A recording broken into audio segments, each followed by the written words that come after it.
Hey everybody, welcome back to Race of History. Today we're doing Epic History TV's 1917 World War One.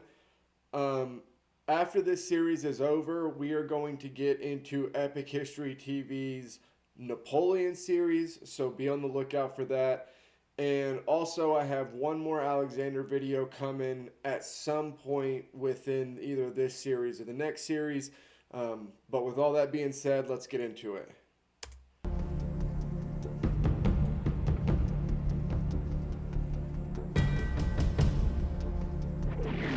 In 1916, World War I became a war of attrition. Both sides began to focus less on winning victory on the battlefield than grinding down the enemy and inflicting such enormous losses they would be forced to surrender. In 1917, the strategy will push Europe's major powers to the brink of collapse.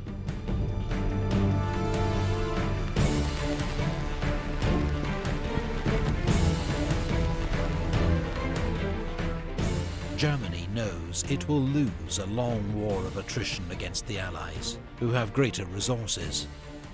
So its leaders gamble. They resume unrestricted submarine warfare, believing their U-boats can cut off Britain's food imports by sea and starve the country into surrender within 6 months.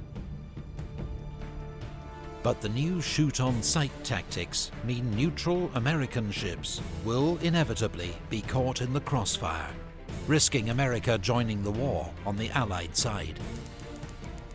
Just 2 days into the campaign, the SS Housatonic, an American steamer carrying wheat from Galveston, Texas to England, is sunk by a U-boat. The British then pass to the US government a telegram they've intercepted from German Foreign Secretary Arthur Zimmermann to the German ambassador in Mexico. This is a very precarious situation for both Britain and Germany. Germany, who had their transatlantic communications cut by Britain at the beginning of the war, they're actually using the US's transatlantic line, okay? So they're essentially borrowing the US's. So they're sending a message to Mexico, essentially making an agreement here with the Zimmermann telegram that Mexico is to attack the US if the US gets into the war, okay? Because they know that unrestricted submarine warfare has a very high likelihood of bringing the US into the war. So they send that to Mexico City. They send it on the US's transatlantic cable, okay? Britain not only has cut Germany's line, they have tapped the US's transatlantic line. And so that's how they get this telegram. So their awkward situation is, how do we present this to the US that we have this information and we know that the Zimmermann telegram, this is what it said, without essentially telling the US, hey, we maybe have been reading everything you've been sending across the Atlantic. So it puts everybody kind of in a weird position here. Also, with the US involvement in the war, it's a difficult change of position for the political hierarchy in the US, because people like Teddy Roosevelt for years now have been screaming and stomping their feet to get in the damn war, that it's your responsibility. And Teddy Roosevelt more has this idea of like US and Britain like globalizing and imperializing together.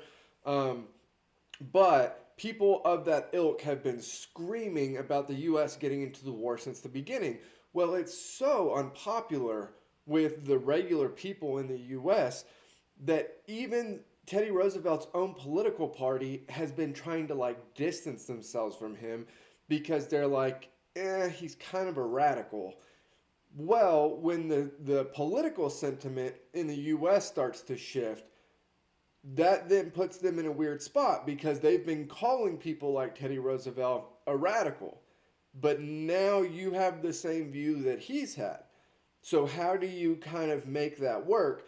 They're actually going to take a very similar tactic to what Teddy Roosevelt did, which is essentially say, if you aren't on board, then you aren't patriotic. That's what Roosevelt had been saying. Everybody had just kind of been ignoring him. But the political leadership for the U.S. that ends up getting involved in the war, that's essentially what they're going to start saying too, is going after people's patriotism if they don't want to get involved in the war. I've talked about this before, but Woodrow Wilson is my least favorite president. I feel like he is the biggest dick president ever.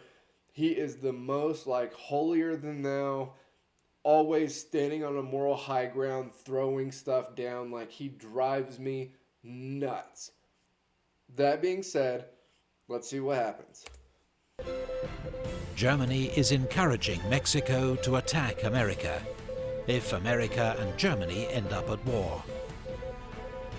The so-called Zimmermann telegram puts yet more pressure on US President Wilson to declare war on Germany.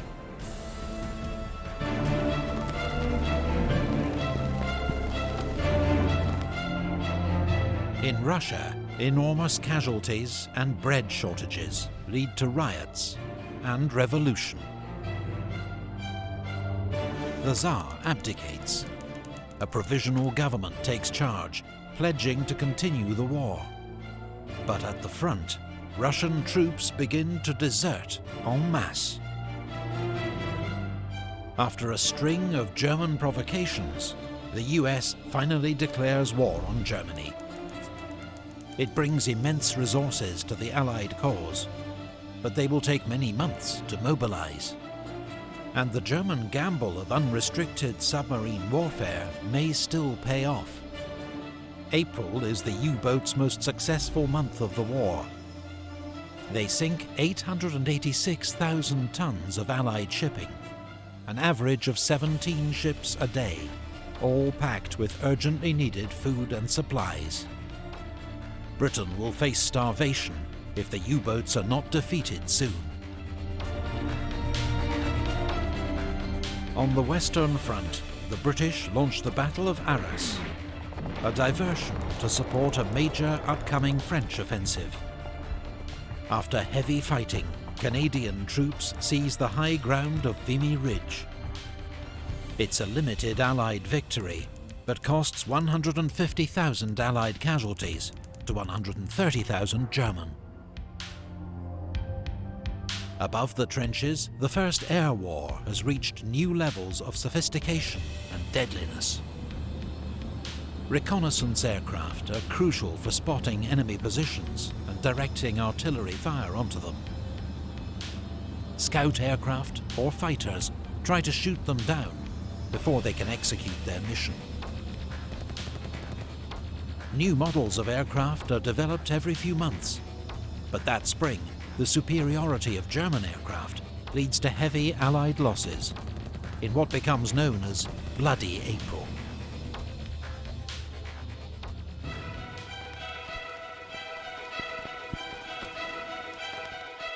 Three days after the fall of Vimy Ridge, French General Robert Nivelle launches his main offensive. Expectations are high, but after initial success, the advance bogs down and casualties quickly mount on both sides.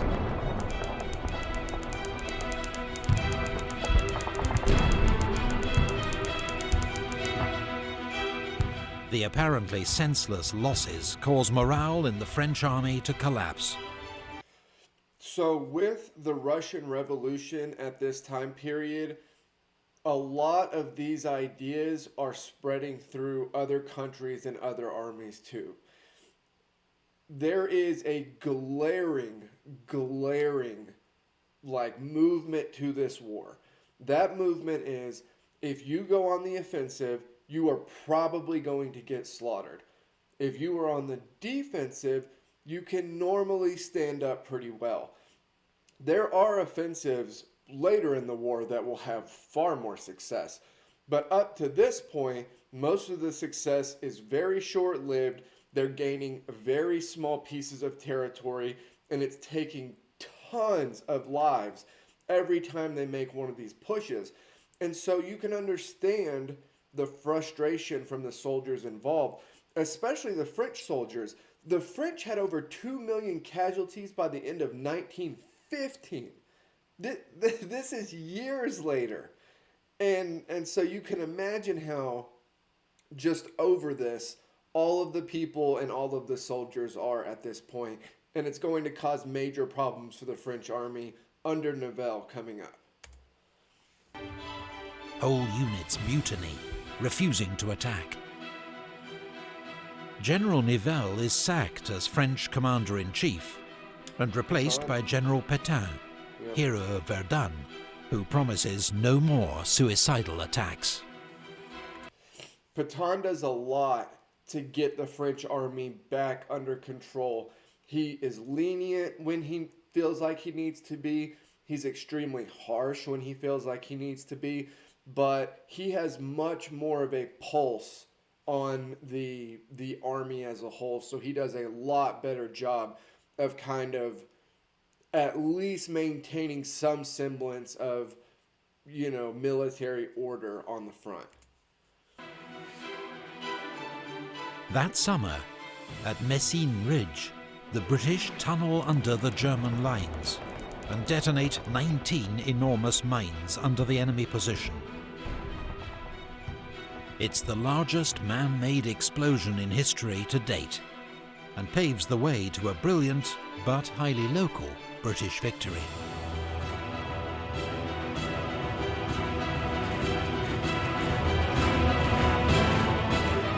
In Greece, King Constantine, who has favoured neutrality, is forced to abdicate, and Greece joins the Allies. Russia's provisional government orders a new attack, but the July offensive is a disaster. The morale and discipline of the Russian army has collapsed. It can no longer be relied on to fight, and the Central Powers' counterattack is almost unopposed.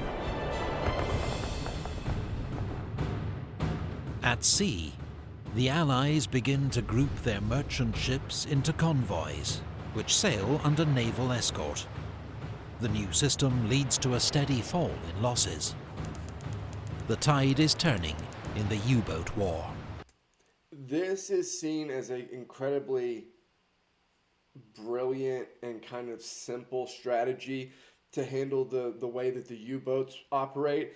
And the idea is, even though you're clumping a lot of ships together, the ocean's really big, so you still have to come across this convoy. But if the convoy gets through, it's not just 1-2 ships, it's a bunch of ships that just got through. And so you're able to get supplies en masse into Britain. And so that's a big deal. Another thing I have to point out is the military in Britain absolutely hated the idea of the convoys. They thought it was stupid. They thought it wouldn't work. They were like, why are we going to group our ships together and make them easier to sink? Then all they'll have to do is have a handful of submarines around, and they can ship, they can sink the whole damn fleet coming across right there of merchant ships. It was actually the civilian hierarchy in Britain that pushed it and wanted this to be implemented, and it ended up being the thing that worked.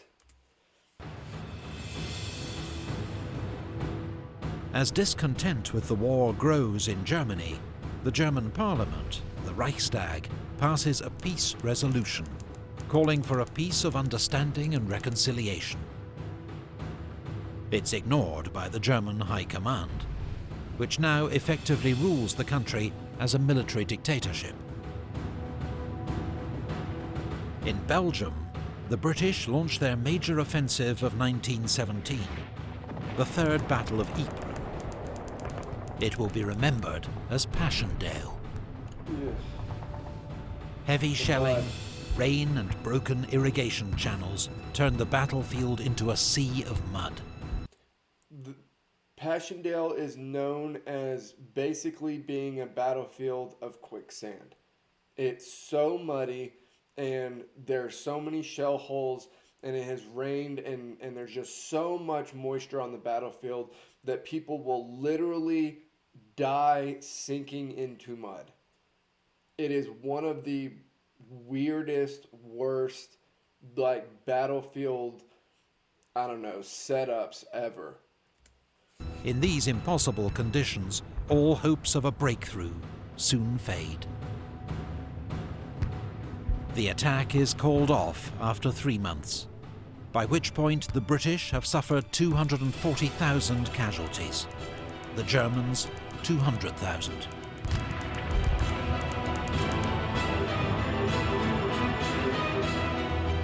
On the Italian front, at the 11th Battle of the Isonzo, Italian and Austro-Hungarian forces batter each other into exhaustion. There are 150,000 Italian casualties, 100,000 Austro-Hungarian. That year, 1917, the list of Allied nations grows.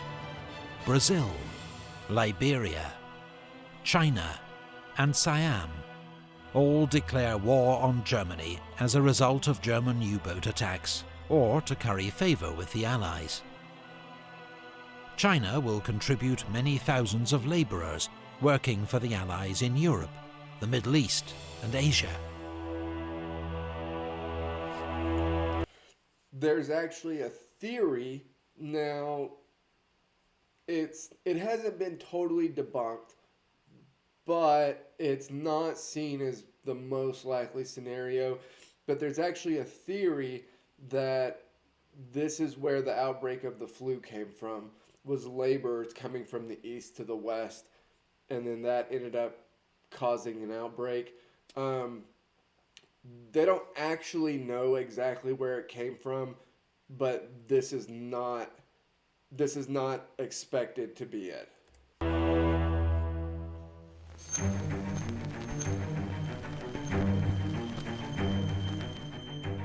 That year in the Middle East, British forces avenged their 1916 humiliation at Kut by defeating the Ottoman Turks and marching on to occupy Baghdad. British forces in Egypt advance across the Sinai Desert, but are thrown back by Ottoman forces at the First and Second Battles of Gaza.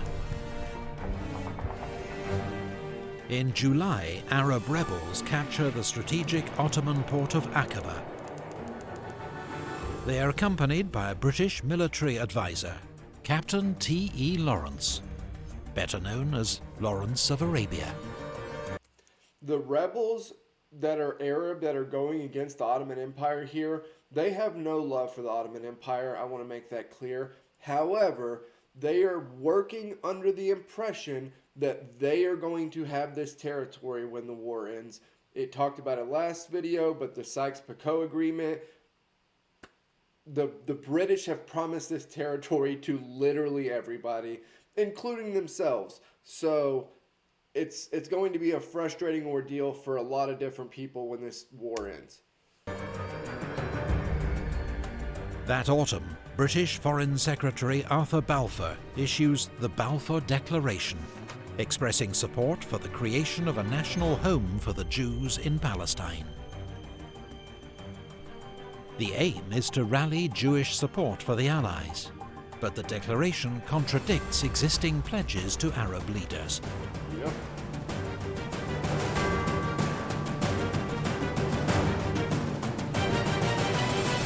In October, the British finally win at Gaza, clearing the way for an advance into Palestine.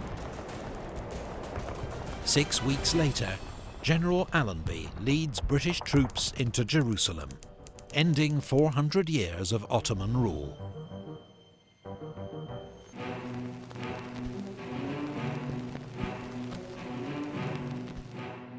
With Russian forces in disarray, Germany is able to move troops from the east to the Italian front. At the Battle of Caporetto, they helped to smash through the Italian army, advancing 70 miles and taking 250,000 prisoners. British and French divisions desperately needed on the Western Front, have to be redeployed to shore up the line. In Russia, a second revolution brings Lenin's Bolshevik party to power. He is determined to end Russia's involvement in the war. And this was actually Germany's doing. Germany's plan was go find Lenin, put him on a train, send him back to Russia, and let him have his revolution and pull Russia out of the war. They actually, I forget how they did it, if it was welded or however they did it, but they actually completely shut his train car doors so that he could not speak to anybody on the way to Russia. He did not want anybody on the way to hear Lenin's ideas. He was only to be able to get out and speak and start his revolution once he was in Russian territory. In France, Georges Clemenceau becomes prime minister. Nicknamed the Tiger, he promises total war and total victory. But for the Allies in late 1917, final victory looks uncertain.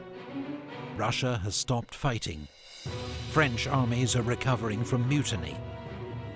The Italian front has almost collapsed. And American reinforcements still seem a long way off. For the time being, the British are the only effective Allied force in the field. So the British attack at Cambrai with the first major tank assault in history. On the first day, nearly 400 tanks spearhead an advance of several miles through German defences. But then the tanks break down or are knocked out. The Germans rush in reinforcements, and the gains are lost.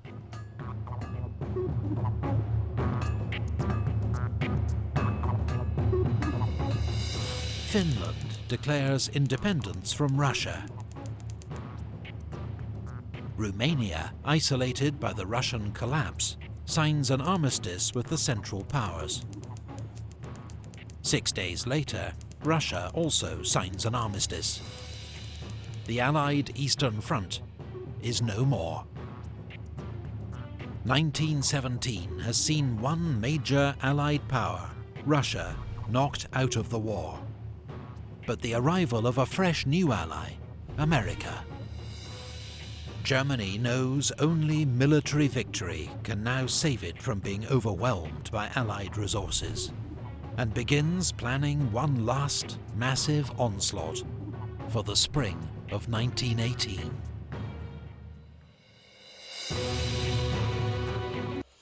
Okay, I have written a bunch of papers in school over how unprepared the U.S. was when they declared war on Germany and got involved in World War I. They did not have the manpower. They had nothing but the naval capabilities. They literally did not even have the things in place to build an army. I mean, they had very, very few military personnel. They had nothing in place as far as major recruitment or conscription or anything like that. They had no real heavy artillery. They had hardly any machine guns.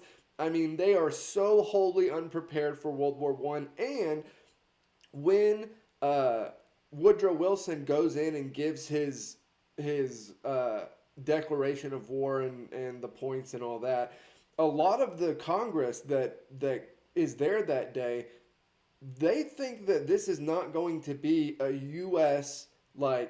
invasion force going to Europe, even with the declaration of war. They're like, we don't do that. We don't have the capability to do that. Maybe it'll be more money, more goods. Maybe, we'll let them act. We'll actually send our ships over there to be involved in the fighting. But we don't send military personnel over to fight in Europe. That's not, America doesn't do that. And so Britain is really the only thing keeping the Allied cause going right now. France doesn't want to fight. None of their soldiers are pissed, don't want to fight. Pétain is trying to do all he can to keep anything, close to a unified French military together. Russia's out. The U.S. is in no position to actually be sending troops. They're trying to do it as quickly as possible. But if you're in Europe looking around at everything right now, it's basically the Brits holding everything down. They don't know if the U.S. is ever going to get troops there in time, and nobody else is really capable of having a big impact.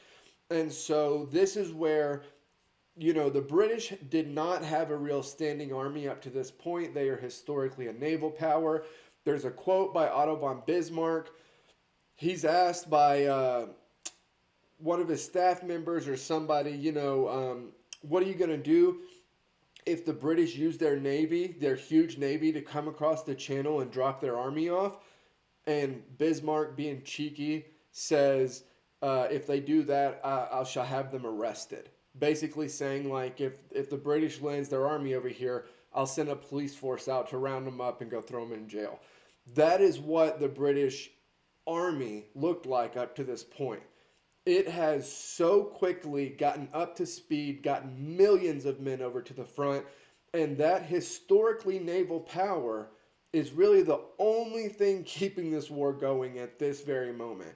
So it's a very precarious situation for the Entente.